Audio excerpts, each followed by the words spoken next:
Right, welcome ladies and gents. Sony and PlayStation are taking huge L's at the moment. Square Enix has completely dumped them.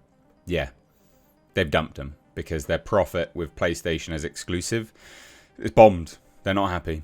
So Square Enix, at one point anyway, don't know if they still are, but they were one of the biggest game studios.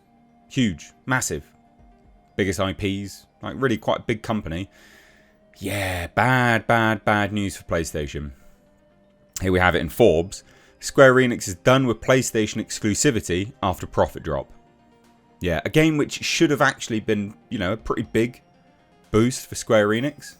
Bombed. Yeah, they're not happy. They're not happy at all. So, let's take a look at this. Please do hit subscribe if you're new, folks, and turn the bell notifications on. If you like what I do here, please do support further, because YouTube loves to demonetize videos here, there, and everywhere. So you can support further via Patreon. You can find it linked down below. It's actually one of the first links. So check it out and support for $2. Anyway, Square Enix wants an open relationship. Funny.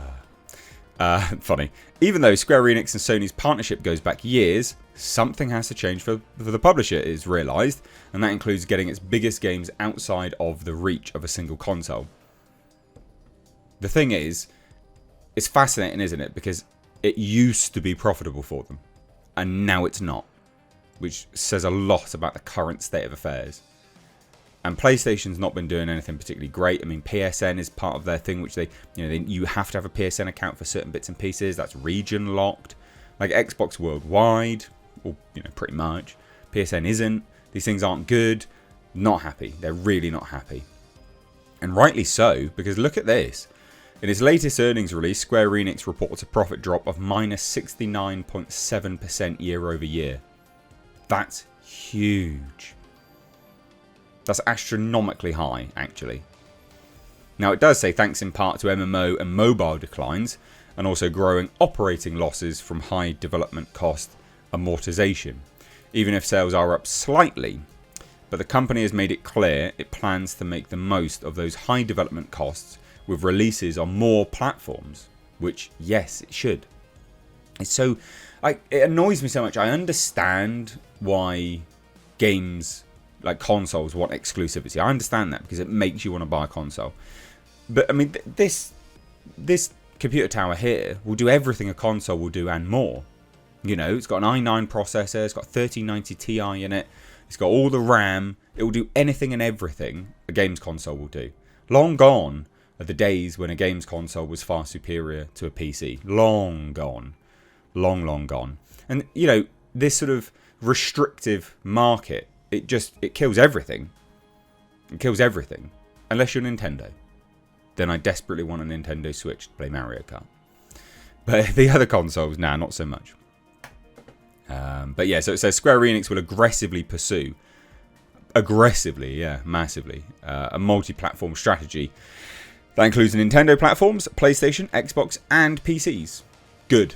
And that's a statement from them. Quote, aggressively pursue a multi-platform strategy that includes Nintendo platforms, PlayStation, Xbox, and PCs. Good. Maybe finally I'll get to play some Square Enix games. Because I'm not buying a games console. And there's so many other people like me that's like, no, I've got a PC. I spent loads of money on a PC. It does other things that I need it to do because I do work or whatever. I just want to play games online. On my PC. Not necessarily online, sorry. But, on my PC. Loads of people don't want to buy a games console. Some people do. And those people, more for them, cool. But I don't. And there's plenty like me. So many of Square Enix's biggest games have been locked into one platform partnerships, like last year's Final Fantasy 16 and this year's Final Fantasy 7 Rebirth. Both out on a single system, the PlayStation 5. Even if that console is very popular, Square Enix now fully understands they cannot limit themselves to this strategy no matter what kind of relationship they've had with Sony. It's not profitable anymore. They just can't do it. So some are saying this reflects poorly on Sony. I don't necessarily think it. I don't necessarily think it's. Is it bad on Sony? I mean, it is and it isn't. This whole PSN thing, region locked, things like that. That's not good. The whole Helldivers 2 debacle, region locked, etc. I think those kind of things do reflect badly on Sony as a whole. You know, you have to roll it out worldwide, make it more accessible to people. These things aren't accessible to people. And that's even if you could get a games console. Remember there was all this hassle trying to even get one of those consoles? It was nigh on impossible. And you know, people have already had a PC that would run most of this stuff. So why didn't they just get it? So I guess it kind of does reflect poorly on Sony. But it says here, any of those companies would lock up exclusive third-party deals for big games if they could, which is true. The onus here is really on Square Enix for doing this for so long. That's true, but now it's not, so they're going to go. And now they realise they finally have to expand for many of these titles. It's not clear if this means the games just mentioned specifically will come to other platforms, however. I think that they probably will. Unless they're on a contract and they can't get out of it. But we'll see. Even with this new plan, it's likely that the biggest platform for Square Enix games much of the time will remain PlayStation, mainly due to the brand association and the market share. I think that will actually change. Genuinely, I think that will change. And it's interesting, the reporter for Forbes says that they're curious how the Switch 2 will factor into this. I reckon that'll take over massively as well, actually. Curious if Square Enix may in fact be willing to do some sort of deal with Microsoft to put games on Game Pass.